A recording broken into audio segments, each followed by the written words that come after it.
வலிகளை, எங்களுடைய நிலைமையை புரிஞ்சுக்கிட்டு எங்களுக்காக பேசின அரசியல் கட்சிகளை சார்ந்த நண்பர்கள், தலைவர்கள் அனைவருக்கும் என்னுடைய நன்றியை தெரிவிச்சுக்கிறேன். மக்களுக்கு எல்லா உண்மையும் தெரியும். கரூரை சேர்ந்த அந்த மக்கள் அந்த உண்மையெல்லாம் வெளியில் சொல்லும்போது எனக்கு கடவுளே நேரில் வந்து இறங்கி அந்த உண்மைகளெல்லாம் சொல்கிற மாதிரி எனக்கு தோணுச்சு. சீக்கிரமே எல்லா உண்மைகளும் வெளியில் வரும். கூடிய சீக்கிரமே எல்லாரையும் நான் சந்திக்கிறேன். சிஎம் சார், உங்களுக்கு ஏதாவது இந்த பழி வாங்கணும் அப்படின்ற எண்ணம் ஏதாவது இருந்துச்சுன்னா என்ன வேணாலும் பண்ணுங்க. அவங்க மேலே கேட்க. அனைவருக்கும் வணக்கம். என் லைஃப்பில் இந்த மாதிரி ஒரு பெயின்ஃபுல்லான ஒரு சுச்சுவேஷனை நான் ஃபேஸ் பண்ணதே கிடையாது.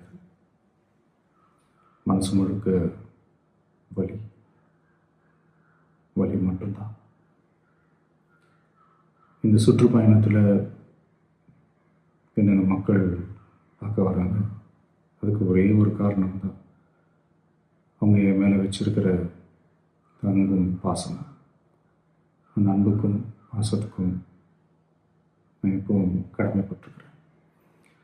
அதனால தான் இந்த சுற்றுப்பயணத்தில் மற்ற எல்லா விஷயங்களையும் தாண்டி மக்களுடைய சேஃப்டி, அதில் எந்த காம்ப்ரமைஸும் பண்ணிடக்கூடாதுன்றதுக்காக தான் அது என் மனசில் ரொம்ப ஆழமாக இருக்கும் அந்த எண்ணம். அதனால தான் இந்த அரசியல் காரணங்கள் எல்லாத்தையும் தவிர்த்துட்டு ஒதுக்கி வச்சுட்டு மக்களுடைய சேஃப்டி மட்டும் மைண்டில் வச்சுக்கிட்டு அதுக்கான இடங்களை சூஸ் பண்ணுறது, அதுக்கான இடங்களை பார்த்து பெர்மிஷன் கேட்குறது, போலீஸ் டிபார்ட்மெண்ட்டில் அதை ரிக்வெஸ்ட் பண்ணி கேட்போம். ஆனால் நடக்கக்கூடாதது நடந்துருச்சு. ஆனால் மனுஷன் தானே. அந்த நேரத்தில் அத்தனை பேர் பாதிக்கப்பட்டு இருக்கும்போது எப்படி அந்த ஊரை விட்டுட்டு என்னால் கிளம்பி வர முடியும்? நான் திரும்ப அங்கே போகணும்னு இருந்துச்சுன்னா அதை ஒரு காரணம் காட்டி அங்கே வேறு சில பதட்டமான சுச்சுவேஷன்ஸ், வேறு சில சம்பாவிதங்கள் அந்த மாதிரி எதுவும் நடந்துடக்கூடாதுன்றதுக்காக தான் நான் அவாய்ட் பண்ணேன்.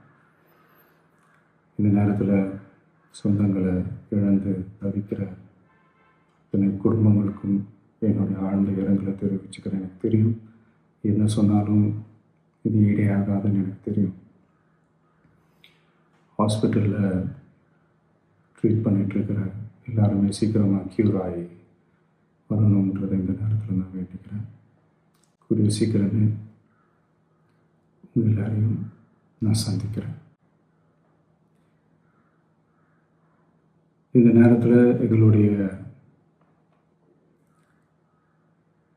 வலிகளை, எங்களுடைய நிலைமையை புரிஞ்சுக்கிட்டு எங்களுக்காக பேசின அரசியல் கட்சிகளை சார்ந்த நண்பர்கள், தலைவர்கள் அனைவருக்கும் என்னுடைய நன்றியை தெரிவிச்சுக்கிறேன்.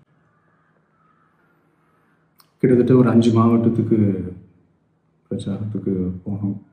இந்த மாதிரி எதுவுமே நடக்கல. ஆனால் கரூரில் மட்டும் ஏன் எப்படி நடக்குது, எப்படி நடக்குது? மக்களுக்கு எல்லா உண்மையும் தெரியும். மக்கள் எல்லாத்தையும் பார்த்துக்கிட்டு இருக்கிறாங்க. கரூரை சேர்ந்த அந்த மக்கள் அந்த உண்மையெல்லாம் வெளியில் சொல்லும்போது எனக்கு கடவுளே நேரில் வந்து இறங்கி அந்த உண்மைகள்லாம் சொல்கிற மாதிரி எனக்கு தோணுச்சு. சீக்கிரமே எல்லா உண்மைகளும் வெளியில் வரும்.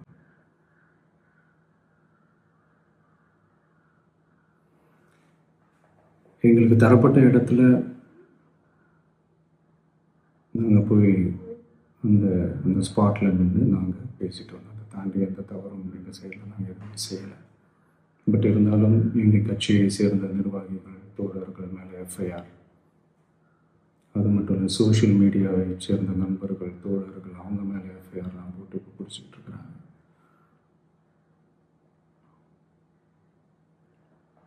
சிஎம் சார், உங்களுக்கு ஏதாவது இந்த பழி வாங்கணும் அப்படின்ற எண்ணம் ஏதாவது இருந்துச்சுன்னா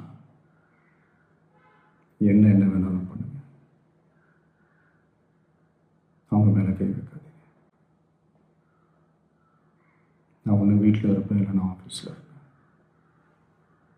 என்னென்ன வேணாலும் செய்யுங்க.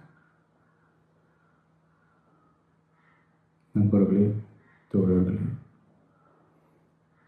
நம்மளுடைய அரசியல் பயணம் இன்னும் ஸ்ட்ராங்காக, இன்னும் தைரியத்தோட